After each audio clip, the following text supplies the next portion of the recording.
जब बच्चों ने एक्टिव टेंस चार्ट का वीडियो देखा कि चार्ट कैसे याद करना है तो उनको वो तरीका बेहद आसान लगा और उन्होंने रिक्वेस्ट करी कि मुझे पैसिव टेंस चार्ट को भी याद करने का एक फॉर्मूला बताइए और उस पर एक वीडियो बना के दीजिए। तो सबसे पहली चीज तो आपको ये समझनी है, अगर आप पैसिव वॉइस सीखने वाले हो टेंस का तो आपको पहले ये चार्ट तैयार होना चाहिए, जिससे कि जब आप टेंस पे ट्रांसलेशन करो तो आपको ये मुसीबत ना लगे किस टेंस में क्या हेल्पिंग वर्ब होती है, वर्ब का फॉर्म क्या आएगा, ऑब्जेक्ट कहां पर आएगा, सब्जेक्ट कहां पर आएगा, ये प्रॉब्लम ना हो। अब अगर आपको लगता है कि मुझसे ये चार्ट ही याद नहीं होता है तो ऐसा सोचना बंद कर दीजिए। सबसे पहली चीज तो मैं आपको ये बताऊंगा, अगर आप ये वीडियो देख चुके हैं जहां पर मैंने एक्टिव टेंस चार्ट को याद करवाया है, क्योंकि यहीं से रिक्वेस्ट आई है पैसिव चार्ट के लिए। अब ये वीडियो अगर आपने देख लिया है तो पैसिव चार्ट आपको 10 मिनट में याद हो जाएगा, 10 मिनट से ज्यादा नहीं लगेगा। हाँ, डायरेक्टली आप पैसिव चार्ट पे आए हो तो थोड़ा सा मैं आपको अभी समझा दूंगा, लेकिन एक्टिव आना फिर भी जरूरी है। जिन्होंने नहीं देखा है जाके देख लो और इसके बाद आपकी इंग्लिश बेहद आसान हो जाएगी। कोई भी पढ़ाए, कहीं भी पढ़ाए, आप आसानी से टेंस समझोगे, सारी चीजें समझोगे और आप अच्छा कर पाओगे। अब देखो, ये है एक्टिव चार्ट। अगर आपको ये तैयार हो जाता है, पहले ही तैयार है, जिन बच्चों को मैं तैयार करवा चुका हूं उनको तैयार है, तो पैसिव चार्ट तो उनके लिए बेहद आसान है, क्योंकि मैं इस तरीके से बताऊंगा कि आपको खुद ही लगेगा अरे एक्टिव थोड़ा मैं ही ध्यान दे देता तो मुझे याद हो जाता। पर कोई बात नहीं, आप सबसे पहले एक्टिव को पूरा कर लेना अगर आपको तैयार नहीं है, और है तो देखो, सबसे पहली चीज है, जैसे सवाल पूछे जा रहे हैं आपके सामने, कोई भी सैकड़ों हिंदी, हजारों हिंदी आएंगी जिनकी इंग्लिश आपको ट्रांसलेट करनी है। तो सबसे पहले पहचानना होता है कि सेंटेंस के लास्ट में क्या आ रहा है। जैसे रहा है, रही है, रहे, आ रहे हैं, तो कौन सा टेंस है? प्रेजेंट कंटिन्यूअस टेंस है। तो पहचान याद क्यों होनी चाहिए? जिससे कि मैं टेंस का पता लगा सकूं। इसके बाद स्ट्रक्चर क्यों आना चाहिए? क्योंकि मुझे सेंटेंस की इंग्लिश बनानी है कि सबसे पहले ऑब्जेक्ट आएगा, फिर उसका हेल्पिंग वर्ब आएगा, फिर सेकंड हेल्पिंग वर्ब आएगा, वर्ब का फॉर्म क्या आएगा, थर्ड फॉर्म आएगा। स्ट्रक्चर तैयार है, आप इंग्लिश ट्रांसलेट कर सकते हो। अब इस स्ट्रक्चर के अंदर हेल्पिंग वर्ब क्या है? इज एम आर है प्लस बीइंग है। इसमें वर्ब का फॉर्म क्या आ रहा है? थर्ड फॉर्म आ रहा है। ये इतनी नॉलेज हर टेंस के बारे में होनी चाहिए। किसी एक टेंस की बात नहीं कर रहे हैं, सारे टेंस की बात कर रहे हैं कि आपको एक साथ सारे याद होने चाहिए। अब देखो, समझो, सबसे पहले तो मैं आपको यह क्लियर कर दूं कि एक्टिव वॉइस क्या होता है और पैसिव वॉइस क्या होता है। एक्टिव वॉइस क्या होता है? एक्टिव वॉइस में काम करने वाला कर्ता दिया होता है। और पैसिव वॉइस क्या होता है? पैसिव वॉइस में काम कर्ता पर होता है या कर्ता जरूरी नहीं होता है। अब देखो, पहली चीज, एक्टिव और पैसिव की पहचान में कोई डिफरेंस नहीं होता है। हिंदी एक, अभी देखो एग्जांपल से समझो सीधा। सर होमवर्क चेक करते हैं।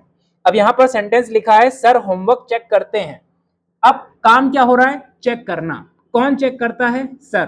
तो ये हो गया कर्ता। जब वाक्य में कर्ता दे रखा होता है तो वो सेंटेंस एक्टिव वॉइस होता है, जिसका स्ट्रक्चर शुरू होता है सब्जेक्ट से।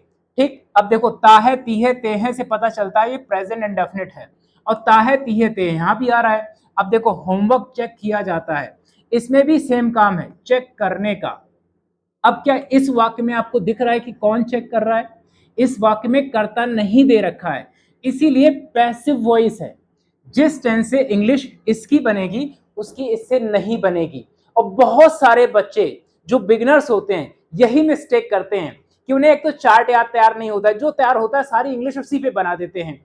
सही से सीखने का तरीका होता है, आप पेशेंस रखें और सीखते चले जाएं, आपको सब कुछ मिलता है। अब देखो, पैसिव का बनाने का एक और तरीका है। जो स्कूल के स्टूडेंट हैं जिनको एग्जाम में मार्क्स भी लाने हैं, उनके लिए सेंटेंस कैसा आता है कि जो कर्ता दे रखा होता है एक्टिव में उसको द्वारा के द्वारा जोड़ देते हैं। जैसे सर के द्वारा होमवर्क चेक किया जाता है, जब कर्ता को द्वारा के द्वारा जोड़ दें तो वो भी पैसिव स्ट्रक्चर में चला जाता है। एक और एग्जांपल देखो जिससे आपको बहुत अच्छे से समझ में आए, क्योंकि अच्छे से समझ में आएगा तो आपका मजा आएगा सीखने में और आपको लगेगा मैंने इंप्रूव किया है। समझो, मेरे पापा ने मुझे डांटा। काम क्या हुआ? डांटने का काम हुआ। काम क्या हुआ? डांटना। किसने डांटा? काम डांटने का किसने किया? पापा ने। ये हो गया कर्ता। अब कर्ता है तो ये एक्टिव वॉइस है। करता है तो ये क्या है? एक्टिव वॉइस है। इसको देखो, मुझे डांटा गया। काम क्या हुआ? डांटने का। अब इसमें मुझे डांटा गया, मुझको डांटा गया है, लेकिन डांटा किसने? क्या इसमें दे रखा है? अगर हम हु पूछें, कौन डांट रहा है, कौन डांट रहा है, अगर हम ये पूछें तो इसमें जवाब ही नहीं मिला। अगर पहचान तो सेम ही आ रही है, पास्ट इंडेफिनिट टेंस है दोनों में, पर ये नहीं पता डाटा किसने, तो ये पैसिव वॉइस है। एक और तरीका है कि सब्जेक्ट को हमने द्वारा के द्वारा लगा दिया, मेरे पापा द्वारा मुझे डांटा गया, तो ये भी पैसिव स्ट्रक्चर है, क्योंकि डायरेक्ट सब्जेक्ट अगर आप यूज नहीं कर रहे हो तो वो पैसिव वॉइस में चला जाता है। अभी आपको इतना एग्जांपल समझना है कि एक बार में, क्योंकि पैसिव बहुत इंपॉर्टेंट होते हैं, आपको पता भी नहीं चलेगा जब आप बात कर रहे होगे किसी में कि पैसिव कितने यूजफुल होते हैं, पर बच्चों को आता ही नहीं है तो सारी बात एक्टिव पे कर जाते हैं, फिर वो गलत हो जाता है। लोग नया साल मनाएंगे, तो काम देखो क्या हुआ, मनाना। कौन मनाएगा, लोग। गागेगी आ रहा है, फ्यूचर इंडेफिनिट टेंस है। नया साल मनाया जाएगा, काम क्या हो रहा है, मनाने का। कौन मनाएगा इस वाक्य में कोई है, जब कर्ता ही नहीं दे रखा है तो ये सेंटेंस हो जाता है पैसिव। ये फ्यूचर इंडेफिनिट का एक्टिव है और ये फ्यूचर इंडेफिनिट का पैसिव है, जहां पर दोनों का स्ट्रक्चर अलग अलग होगा, दोनों की इंग्लिश अलग अलग तरीके से बनेगी। और हम कर्ता को द्वारा के द्वारा लिख दें तो इस तरह से भी पैसिव स्ट्रक्चर में सेंटेंस चला जाता है, ये भी ध्यान रखना है। ठीक है, एक बार में समझो, आप एक दो सेंटेंस सीखने के लिए वीडियो नहीं देख रहे हो, आपको हजारों, मतलब हर एक सेंटेंस आपको जैसे ही हिंदी आपके सामने आए आप एग्जैक्टली पढ़कर बता दें कि ये एक्टिव है या पैसिव है। जैसे देखो, पुलिस चोर को पकड़ रही है, समझो काम क्या हुआ, पकड़ना, बिल्कुल समझ में आया। कौन पकड़ रहा है, पुलिस पकड़ रहा है। किसे पकड़ रही है, चोर को। तो चोर इसमें सब्जेक्ट नहीं है, पकड़ने वाला सब्जेक्ट है। कौन सब्जेक्ट है, पुलिस। तो रहा है, रही है, रहे हैं, प्रेजेंट कंटिन्यूअस टेंस होता है। तो और रहा है, रही है, रहे हैं यहां भी आ रहा है, क्योंकि आपको एक टेंस की पहचान याद है। तो क्या आप सबको एक्टिव की तरह बना दोगे, नहीं ना। अगर आप सीरियस सीखने वाले बच्चे हो, समझने वाले बच्चे हो, तो आपको पता चल गया कि इसका स्ट्रक्चर अलग होगा और इसका स्ट्रक्चर अलग होगा, जबकि पहचान तो दोनों की सेम है। ठीक, तो देखो इसमें चोर पकड़ा जा रहा है, पकड़ने का काम हुआ। अब इसमें बताओ पकड़ने वाला कौन है। जब कर्ता का पता ना हो तो पैसिव वॉइस होता है, जब कर्ता का पता हो तो क्या होता है, एक्टिव वॉइस होता है। और कर्ता को अगर द्वारा के द्वारा लिख दें तो वो सेंटेंस भी पैसिव वॉइस में ही होता है, उसका ट्रांसलेशन पैसिव वॉइस की तरह ही किया जाता है जब आप डायरेक्ट सब्जेक्ट का यूज नहीं करते हो। अब इस सेंटेंस को देखो, मैं समझाऊंगा पर आप आगे आगे ही बता दो, अपने आप को बता दो। उसका दोस्त केक काट रहा था। अब देखो, रहा था, रहा था, रहा था, टेंस तो सेम है पर इसकी इंग्लिश अलग बनेगी, इसकी इंग्लिश अलग बनेगी। तो टेंस एक पहचानने से भी आप ये मत सोचो कि नहीं नहीं मैं हल्के में ले लेता हूं, नहीं। अच्छा बोलने के लिए, किसी के सामने किसी को इंप्रेस करने के लिए अच्छा आना भी तो चाहिए। काम क्या हो रहा है, काटना। कौन काट रहा है, उसका दोस्त। केक काट रहा था, तो ये एक्टिव है पास्ट कंटिन्यूअस टेंस का। केक काटा जा रहा था, काम क्या हो रहा है, काटने का। किसने काटा पता चला इस सेंटेंस में, तो ये पैसिव वॉइस है, सेम टेंस का पैसिव वॉइस है, उसके दोस्त के द्वारा। अब जैसे ही कर्ता को द्वारा के द्वारा लगा दें तो किस में चला जाएगा, वो पैसिव वॉइस में चला जाएगा। इतना तो आपको समझ में आ गया। एक आखिरी एग्जांपल, अगर आपका कॉन्फिडेंस एकदम टॉप लेवल पे आ गया कि अब आप पहचान सकते हो, आपको बस हिंदी दे दो, आप खुद बता दोगे कि एक्टिव है या पैसिव है। और कर्ता पहले नहीं पढ़ना है, पहले कर्ता नहीं पढ़ना है, पहले हमेशा वाक्य में क्या देखना है, जनता मूवी देख चुकी है। काम क्या हुआ, देखना। इससे पूछेंगे देखने का काम किसने किया है। कभी भी इस तरह से नहीं पहचानोगे सर जनता सब्जेक्ट होता है, ऐसे बच्चे गलती कर देते हैं। क्योंकि ये मत सोचो कोई नाम सेंटेंस में आता है तो कर्ता होता है। जैसे जैसे देखो, मैं एक सेंटेंस लिखता हूं, राज पीटा जाएगा। अब आप अगर ये सोच रहे हो नाम आ गया है तो ये कर्ता है, नहीं। कर्ता होने के लिए काम करना पड़ेगा। राज पीटा जाएगा, काम हुआ पीटने का, क्या राज पीट रहा है इसमें, नहीं ना। तो ये सेंटेंस पैसिव वॉइस में है। अब अपने दिमाग से बात निकाल देना कि कोई नाम लिखा होगा तो वो कर्ता ही होगा, ऐसा बिल्कुल भी नहीं है। कर्ता होने के लिए वाक्य में काम करना होगा। जैसे जनता मूवी देख चुकी होगी तो जनता इसमें कर्ता है, क्योंकि देखने का काम किसने किया है, जनता ने। मूवी देखी जा चुकी है, अब देखने का काम इसमें भी हुआ है, तो इसमें क्या वाक्य में दे रखा है, किसने देखा, नहीं दे रखा है। ये है ना पैसिव वॉइस, राइट। चुका है, चुकी है, चुके हैं, चुका है, चुकी है, चुके हैं, प्रेजेंट परफेक्ट है, पर ये एक्टिव में है, ये पैसिव में। इसका स्ट्रक्चर अलग होगा, इसका स्ट्रक्चर अलग होगा। जनता द्वारा, अब कर्ता को देखो हमने कैसे लिख दिया, द्वारा के द्वारा, तो ये किस स्ट्रक्चर में चला जाएगा, पैसिव वॉइस के स्ट्रक्चर में। अब ये आपको समझ आ गया कि एक्टिव वॉइस क्या होता है, पैसिव वॉइस क्या होता है।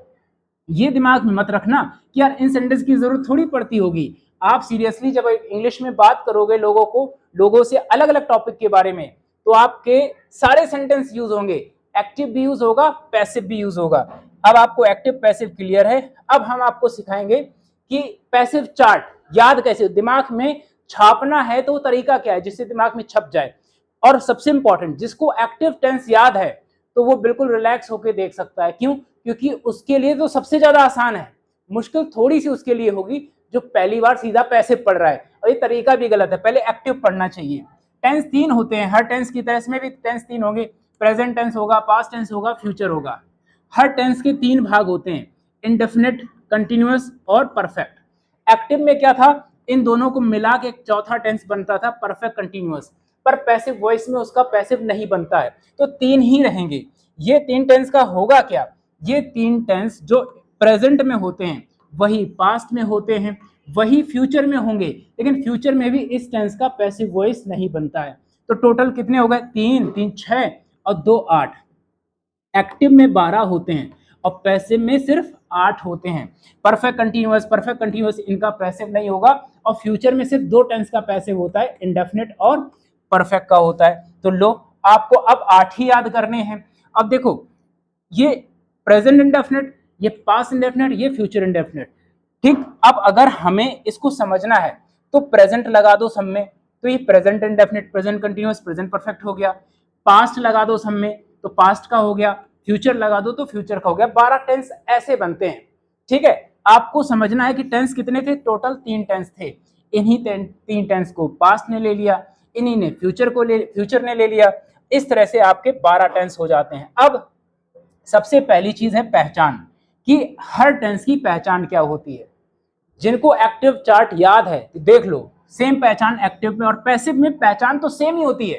तो एक्टिव याद करने के बाद जिन बच्चों ने एक्टिव सीख रखा उनको ये पहचान याद नहीं करनी है, लेकिन फिर भी एक बार कर लेते हैं जो नए बच्चे उनके लिए। तो तरीका क्या है याद करने का, ता है, ती है, ते हैं, बस हा की जगह था लगा देना है। पास्ट होने के लिए हा की जगह, ता है की जगह क्या हो जाएगा, ता था, ती थी, ते थे। फ्यूचर में क्या हो जाता है, गा, गे, गी। लो, ये हो गया प्रेजेंट, पास्ट और फ्यूचर। इसी तरह से रहा है, रही है, रहे हैं, हा का था कर दिया, रहा था, रही थी, रहे थे। और यहाँ पैसिव भी नहीं होता है तो नो पैसिव, नहीं होता तो रहा होगा, रही होगी, रहे होंगे, इस तरह से हम लिख लेते। अब आखिरी, चुका है, चुकी है, चुके हैं। अब हा का था कर दो, पास्ट होने के लिए कुछ नहीं होता है। अगर मैं कहूँ वह पागल है तो पास्ट क्या हो जाएगा, वह पागल था, हा का था हो जाता है। चुका है, चुकी है, चुके हैं, चुका था, चुकी थी या चुके थे। अब होगा लगा दो, चुका होगा, चुकी होगी, चुके होंगे। तो पहचान याद करने का तरीका कुछ मुश्किल नहीं है, बस हा की जगह था की जगह गा कर दो, आपकी सारी पहचान बन जाएंगी। ठीक, अब इसकी एक्सरसाइज कैसे होगी, ता है, ती है, ते हैं, ता था, ती थी, ते थे, गा, गे, गी। रा रही है, इसी से बनाएंगे हम, रा था, रही थी, रहे थे, या हो गया नो पैसिव। चुका है, चुकी है, चुके हैं, मिल गया। ठीक है, चुका था, चुकी थी, चुके थे, चुका होगा, चुकी होगी, चुके होंगे, ये भी हो गया। अब इसी तरह से आप यहाँ पर फिल करो, आप यहाँ पर फिल कर दो। अब ये ता था, ती थी, ते थे, हा लगा दो, ता है, ती है, ते हैं। रा था, रही थी, रहे थे लिखा है, हा लगा दो, रहा है, रही है, रहे हैं। चुका था, चुकी थी, चुके थे लिखा है, रहा था, ये चुका है, चुकी है, चुके हैं, और यहाँ चुका होगा, चुकी होगी, चुके होंगे। अब आपके लिए एक एक्सरसाइज दे रहा हूं, ये ब्लैंक है, वीडियो को थोड़ी देर रोको और खुद से पहचान को बना के भर डालो। 1 मिनट प्रैक्टिस करोगे, अगर नहीं आता है तो आपको याद हो जाएगा, वीडियो में ही हो जाएगा, अलग से प्रैक्टिस करने की जरूरत ही नहीं। ये रही टोटल पहचान, आपका एक काम हो गया, हर टेंस की पहचान आपको याद हो चुकी है क्योंकि आसान है। अब देखो, अब आपको याद करना है हेल्पिंग वर्ब। हेल्पिंग वर्ब ही बस समझना है आपको, is, am are, was, were, will be. फिर से इज, एम आर के साथ में बीइंग। अब देखो ये हेल्पिंग वर्ब तो सेम है, बस यहाँ पर एक क्या लग जा रहा है, बीइंग लग जा रहा है। वाजवर के साथ यहाँ वाजवर भी है और क्या लग जा रहा है, बीइंग लग जा रहा है। यहाँ पर कुछ है ही नहीं तो यहाँ पर क्या आ गया, विल बी आ गया। क्या आ गया, तो आप बस थोड़ा सा याद करो, is, am are, was were, will be, is, am are, was were, will be. इसके बाद is, am are, being, was were, being, is, am are. अरे सेम याद रखना है कि भाई सिर्फ बीइंग एक्स्ट्रा बढ़ा देना है, पहचान तो वही, हेल्पिंग वर्ब तो वही है। आगे देखो, हैज, हैव के साथ क्या लग गया, बीन, तो यहाँ भी बीन, यहाँ भी बीन। याद क्या रखना है, हैज हैव, हैड और विल हैव। तो टोटल क्या बन जाएगा, has have been, had been, will have been. अब थोड़ा सा अगर हम सोचें, अभी सोचें, is am are, was were, will be. अब बींग लगाना है, is am are being, was were being, और इनमें तीनों में बीन लगाना है। Has have been, had been, will have been. थोड़ा सा आंख हटा के अगर प्रैक्टिस करोगे, अभी के अभी बोल दोगे तो याद हो जाएगा। इतना ही तो याद करना है। और ऐसा कोई बच्चा नहीं होगा जिसने कभी इज एम आर सुना ना हो, वाज वर सुना ना हो, विल बी सुना ना हो। बस उसे सजाना है, डेकोरेट करना है कि ये किस तरह से किस टेंस में आते हैं, बस ये डेकोरेट करना है। अब लो भर दो, is am are, was were, will be, is am are being, was were being, no passive, has have been, had been, will have been. भरते चलो, सारा भर जाएगा। यहाँ पर is am are, was were, will be, is am are being, has have been, यहाँ had been, यहाँ पर विल हैव बीन। ये लो, प्रैक्टिस कर लो, थोड़ी सी प्रैक्टिस कर लो। अब अगली पैसिव की एक खास बात कि अगर आपके माइंड में कोई स्ट्रक्चर आ रहा है पैसिव का स्ट्रक्चर बनाने के लिए, तो सिर्फ V3 आएगा, सिर्फ V3 आएगा, ना V1 आएगा, ना V2 आएगा, ना V1 प्लस ING आएगा, ना V1S ESIS आएगा, सिर्फ V3 आएगा। लो, अगर आपसे कोई कहे कि प्रेजेंट इंडेफिनिट के पैसिव में वर्ब कौन सा आता है, V3। प्रेजेंट परफेक्ट टेंस में वर्ब का फॉर्म कौन सा आता है, V3। पास्ट इंडेफिनिट के पैसिव में वर्ब कौन सा आता है, V3। तो वर्ब तो सब में कॉमन है, सब में क्या आएगा, V3 आएगा। देखो जरा, V3 V3 V3 V3 V3 V3 V3। तो मैं वही तो कह रहा हूं, बहुत आसान है, पैसिव में कुछ भी मुश्किल नहीं है। वर्ब तैयार हो गया, अब पूरा ये रहा, पूरा टेंस चार्ट। अब आपको सब कुछ याद हो चुका है। स्ट्रक्चर में होता क्या है, स्ट्रक्चर बनता कैसे है, वो भी समझ लेते हैं। देखो, हर सेंटेंस की शुरुआत कहां से होगी, ऑब्जेक्ट से, क्योंकि सब्जेक्ट तो होता नहीं है, राइट। और अगर सब्जेक्ट आता है, जैसे द्वारा वाला सब्जेक्ट आता है, तो बाई प्लस सब्जेक्ट लास्ट में लगा देते हैं। वो सब्जेक्ट बाई के प्लस, वो सेंटेंस मेकिंग में सिखाएंगे हम आपको, पर थोड़ा सा कुछ बच्चों के मन में चल रहा हो कि वो तो उसके लिए तो जगह ही नहीं है ना। अब देखो, V3 और प्लस ETC, सबसे पहले क्या आएगा, ऑब्जेक्ट आएगा। ध्यान से समझना, क्या आएगा, ऑब्जेक्ट आएगा। प्रेजेंट में इज एम आर, पास्ट में वाज वर, और फ्यूचर में विल बी होता है। तो मैंने एक ही साथ में तीनों स्ट्रक्चर लिख दिए, object plus is am are, V3 etcetera, object was were, V3 etcetera, object will be, V3। तो आपको बस याद क्या करना था, हेल्पिंग वर्ब ही तो याद करनी है। इसके बाद देखो, कंटिन्यूअस में दो ही होते हैं, is am are, was were, और दोनों का एक्स्ट्रा एडेड हेल्पिंग वर्ब क्या है, बीइंग, और V3 ETC। इन दोनों के फॉर्म स्ट्रक्चर में क्या अंतर है, इसमें बीइंग नहीं आता, इसमें आता है। कंटिन्यूअस में ING तो आएगा ना। अब परफेक्ट को देखो, V3 तो तीनों में आ रहा है, ये रहा, तीनों में बीन आता है, ये रहा। ये याद कर लो, बस इतना समझ लो, ये has have, had, will have, has have, had, will have. अब देखो, प्रैक्टिस क्या तरीका होगा, is object, is am are, V3 ETC। मुझे नया कुछ नहीं सोचना है, बस इज एम आर को चेंज करना है। Object was were, V3 etcetera, object will be, V3 etcetera. अब सेम कंटिन्यूअस में सोचना है, सोचना क्या, कंटिन्यूअस मतलब बीइंग, ING वाला आएगा। Object is am are being V3, object was were being V3। अब यहाँ पर परफेक्ट है तो बीन आएगा, been, BEEN। Object has have been V3, object had been V3, object will have been V3। तो बस ओवरऑल आपको इतना ध्यान देना, इतना ध्यान देना, वो भी ध्यान ये देना है, इतना ध्यान देना है। अब आपको पूरा चार्ट तैयार है। इसके बाद जब आपके दिमाग में छप जाएगा, अब आप सेंटेंस मेकिंग करोगे। जब आप ये वाला टेंस सीखोगे तो आपके दिमाग में ये सब चल रहा होगा, अच्छा इस टेंस में ये डिफरेंस होता है, अगर ये पहचान होती तो इस तरह से इंग्लिश बनती। और पास्ट इंडेफिनिट के सेंटेंस की पहचान एक और होती है, वो मैं आपको आगे डिटेल में बताऊंगा। अभी आपके लिए थोड़ा आसान रहे इसलिए इस तरह से बताया हुआ है। तो आपको बस प्रैक्टिस करना है, आप प्रैक्टिस करो और ध्यान रखना, कुछ भी हो जाए ये छाप लो दिमाग में। इसके बाद देखना कुछ भी आपको पढ़ाया जाएगा आपको बहुत आसान लगेगा। मिलते हैं अगले वीडियो में।